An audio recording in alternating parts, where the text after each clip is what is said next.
are starting to just act a little different, become a little off-putting sometimes, then those are times to say, hey, you know what? Let's get this checked out, because it makes a big difference on how we treat someone early stage versus later stage. Mm-hmm. And also, I would add probably, extending some grace. I mean, if earlier today, for example, I was in a hurry, sort of leaving the gym, and one of the ear pods that I had, instead of putting it in the case, it was on my towel that I put in the towel bin at the gym. And so, yes, a mile away from the gym, I got to turn around and go back, and I'm going through the towel bin trying to find my other ear pod, which I never found. So I only have one ear pod now. And Apple, you're not going to get another $1 out of me this year. But my point is, I was very frustrated with that, and it was an honest mistake. I forgot that I had wrapped my ear pods in my towel that I disposed of. But sometimes we forget. It's frustrating for people who are beginning to forget things, and so sometimes we'll say, "Wow, so and so is just so mean these days. I don't know why, grandma or grandpa or uncle so-and-so or auntie so-and-so is just so mean now," right? Nobody feels good when they are forgetting things that matter to them. Yeah, no, it is frustrating. And that's where the word grace really underscores what we have to give someone who does have these conditions, because it's not their fault, right? They're living in their bodies that's changing on them for it. So no, now, we don't have to get an MRI on you because of you forgot your iPod, right? You're fine. We'll give you grace for that one. But yes, but when those things become repeated and become problematic, that's when you want to start, because now we have treatments that are very specific to Alzheimer's that we did not have a few years ago. And those are really indicated for mild or for mild cases, not necessarily the ones that are later on. For example, Leqembi is a drug that we're now giving our patients that is indicated for mild cognitive impairment or early Alzheimer's disease that's been diagnosed by certain scans, and that can really change the course of someone's life. So now we have to turn the page of denial and recognize that we can do something about these conditions, and the sooner you get in, the better we can treat you. Just on the research front, Dr. Wright, there are some stories out there that suggest that racism isn't just stressful, but it could be tied to Alzheimer's. There's research out there suggesting that. Do you agree? Do you think that there's not enough research out there to substantiate that? I mean, is racism, is the long-term effect of weathering, for example, is that tied to Alzheimer's or any other form of dementia? Sure. So I'm not sure about racism specifically as an entity, but the stress that comes from that can for sure cause problems with our cognition. Even in our clinics now, we don't look to see if someone comes in to see us, for memory problems.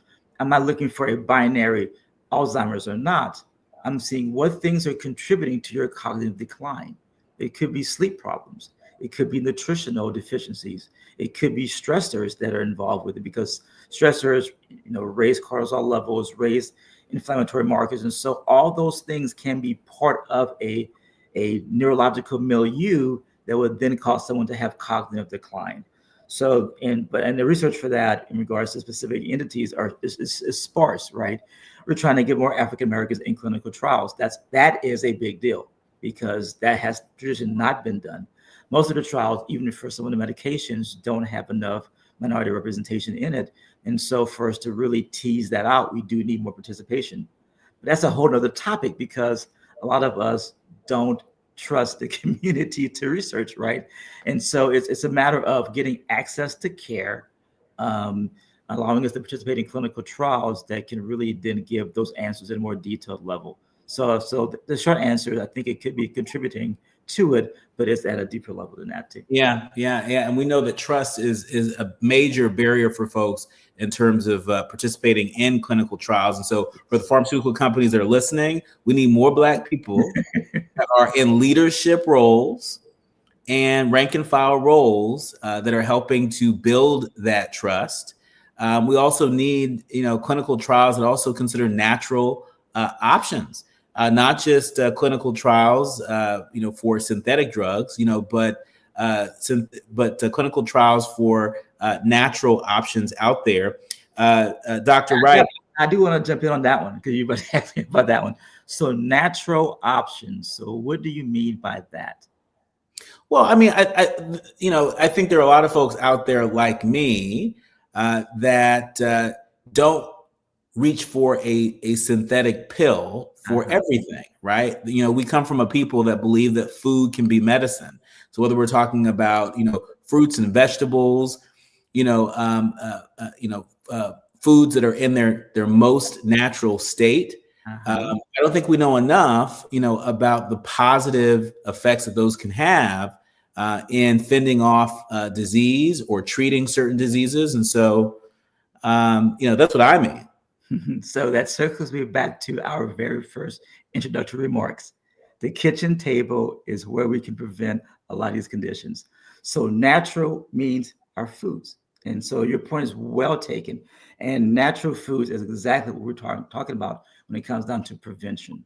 So absolutely, I agree with that. It ends up being about what we eat. So there are 4 things that we see in our clinic that are so important for all of us to do to help prevent diseases. And then, of course, if you have it, then we treat it.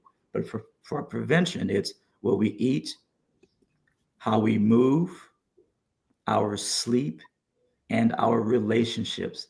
That lifestyle that we talked about, those are the 4 things that have been studied now extensively and show tremendous reductions in the risk of developing cognitive decline, and in some cases reversing it. So you're absolutely right that herbs and our food is important, but our movement, that's a big one. And I guess that back down to our lifestyles again. Yeah, it does. It does. When we come forward, Dr. Wright, I'm going to ask you to stick around with us for a little while longer because we're having such a good time. When we come forward, I want to quickly do some myth busting around blood pressure medicine and cholesterol medicines. There's a lot of men out there in particular that aren't interested in these medicines at all, if not taking them as prescribed because of the impact they might have on their libido, among other things. And so I want to give you a chance to separate the fact from fiction there. And then there was a Washington Post article about the impact that music can have on people living with Alzheimer's and other forms of dementia. I want to give you a chance to weigh in on that. You're listening to and streaming A More Perfect Union on KBLA Talk 1580. More with Dr. Randall Wright, the Chief Medical Officer over at the Neuroscience Institute of Houston. Striving to make America a nation as good as its promise. This is A More Perfect Union on KBLA Talk 1580. We've got a lot to talk about. We ask seniors how to prevent Medicare scams. My best advice, if you get a phone call, do not talk to the person. These people are well trained. Don't talk to them. They don't know me. They're just trying to scam me. Don't be fooled. Hang up.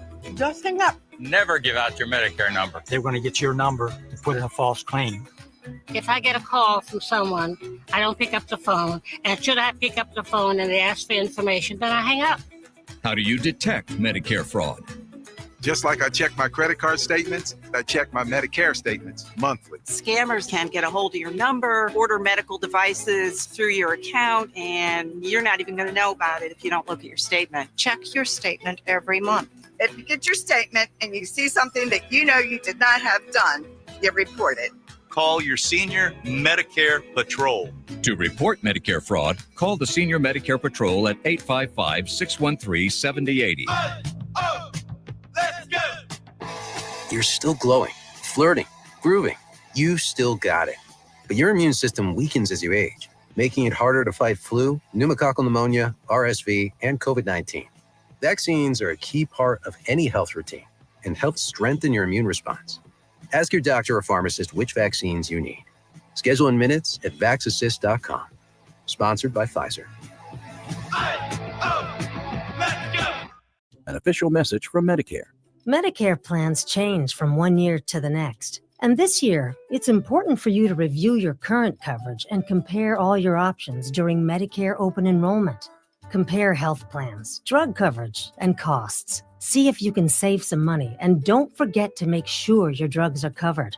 Open enrollment ends December 7th. Visit Medicare.gov or call 1-800-MEDICARE. Paid for by the U.S. Department of Health and Human Services.